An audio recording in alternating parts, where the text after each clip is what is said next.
What's going on, YouTube fam? Today I want to give you guys a quick look at the 2025 Jordan 10 Shadows. Before I get into the video, go over the kicks and all that good stuff. If this is your first time stumbling across my channel or one of my videos, welcome.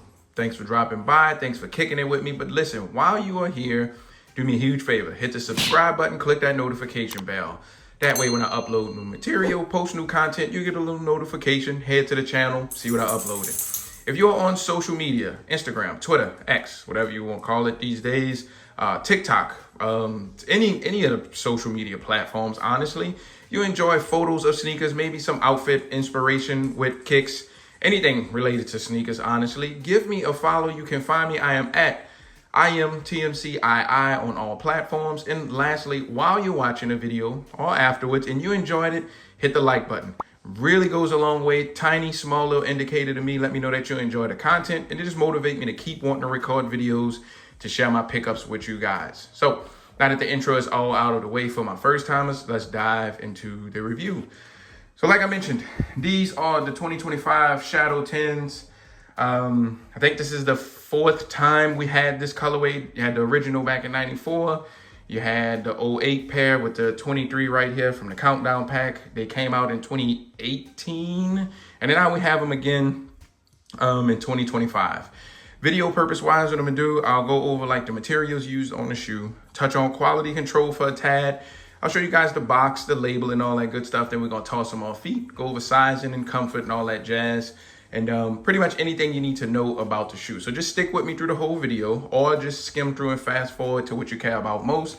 But I got you guys pretty much covered for everything you need to know about these. Okay, so jumping into the materials.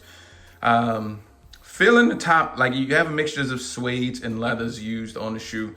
It feels like the suede or nubuck that they used on here is just okay. I feel like the 2018 pair had a better material grain of suede, and I'm gonna actually do a comparison between like all the releases. I don't have the OG pair, but I have the other ones, so I'm gonna do a comparison. Just head to the channel and you could look for that comparison video to see what some of the differences are, because there are some differences between some of the previous releases.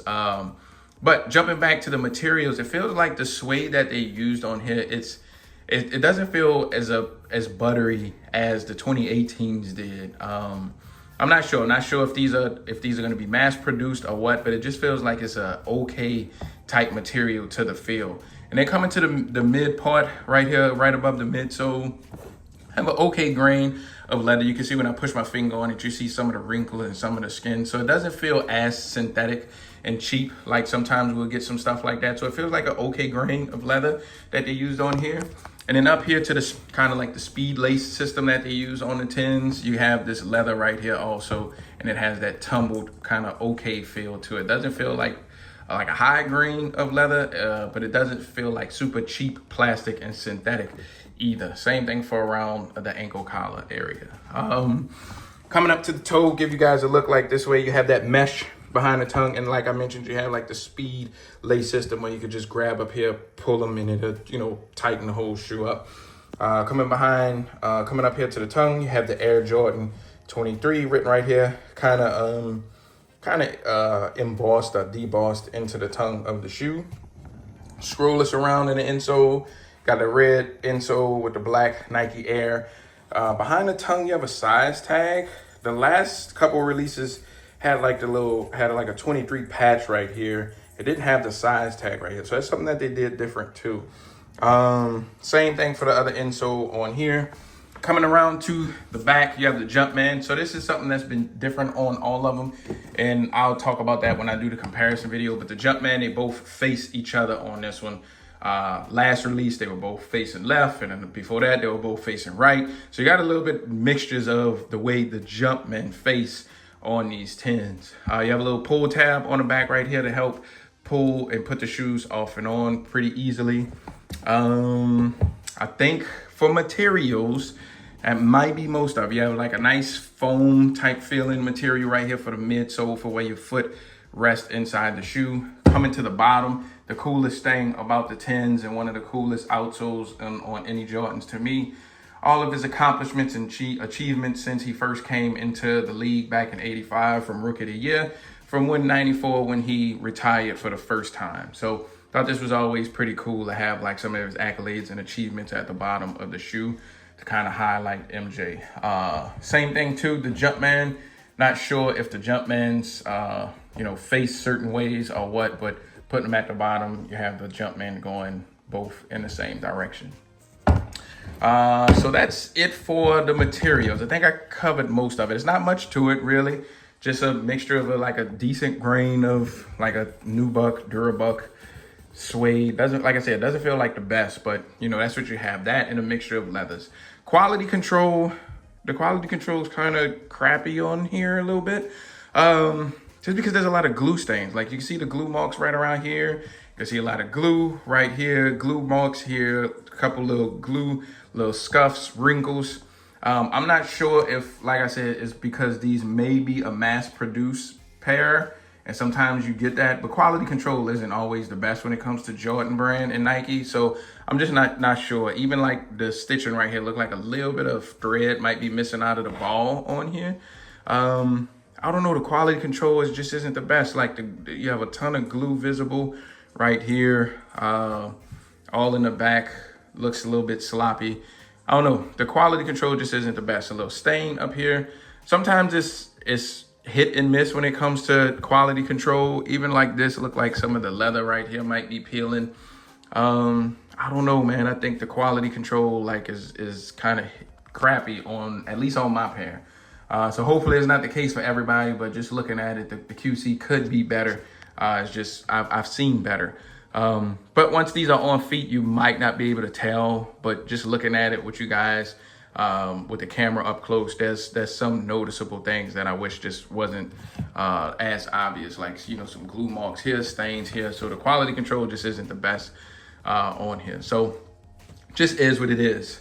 Show you guys the box now. So you do get that retro style box sort of back when MJ first retired in '94, and the brand started to retro some of the lines, like the 1s, 2s, 3s, when they started to retro the shoes when he retired for the first time. The box looks something like this, so they tried to go back with that style box. So that's what you get. You didn't get that box in 2018. You got like more of the original release box. Here is your label with your product code, color breakdown, QR code. Scan this with your phone. A link will pop up, take you to the regular Nike.com website. Not sure at some point if it's gonna take you to the actual sneaker, but it'll take you to the website. So that's the box. That's the kicks one more time. Before I take them off here, do me a favor. Leave me a comment. Let me know if you cop these. If you like 10s, passing, just what's your overall take, because I know the 10s are like a hit and miss silhouette when it comes to the sneaker community. I usually reply when y'all leave comments. If I don't, I'm gonna hit the heart button or the thumbs up button. I won't just leave you hanging. So let's take them off here now. We're gonna toss these on feet. We're gonna go over size and then comfort. Y'all hang tight. All right, guys, here's a quick on feet look at the Shadow 10s. Just wanna show y'all what they look like really quick on feet. First things first, let's jump into sizing. That's usually what you guys ask me most. Hey, what size should I get in these? How do these run? How do they fit? So we'll do that first, and then we'll go into comfort. Okay, so to me, I have like a medium to somewhat narrow shaped foot. And the way I like my kicks to fit on my feet, I like a snug and exact fit. Snug like a sock, kind of like a glove. Not tight. So the difference between tight and snug, tight is your toes are balled up, they to the very, very end, and they start to hurt your feet after a while. Not that. That's too small to me. But I like a snug fit. I don't think my feet are doing much growing anymore, so I like a snug and exact fit. I like my shoes to fit me like socks. If you like that same fit, you have a medium, narrow width, shaped foot. I personally think you can go down a half size in these, and you'll get that fit that I like if you like that same fit. If you don't, and you want just a tad bit of room, just a little bit of room, go true to size, you should be okay. If you have wide feet and you want that snug fit, I think just go true to size, you should be good. If you want a little bit of room and you have wide feet, you may want to consider going up a half size, depending on how you lace them.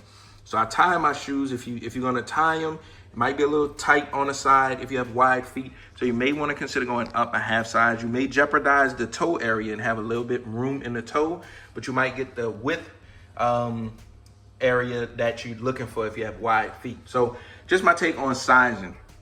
When it comes to comfort, the 10s are a comfortable shoe to me, man. It's you can feel like the technology inside that midsole on here is kind of have like a little squishy feel almost. It's one of the more comfortable silhouette Jordans that MJ actually played in to me. I don't know, I just think the 10s are comfortable. Not like extremely comfortable, but to say it's a shoe that came out in 1994, it's a pretty comfortable shoe to me. So all in all, I think the comfort's there as well. So that's my take on sizing and comfort. Like I mentioned earlier, subscribe if you're new, hit the notification bell. I'm gonna wrap the video up here. See you guys on the next one. Thanks for watching. Peace.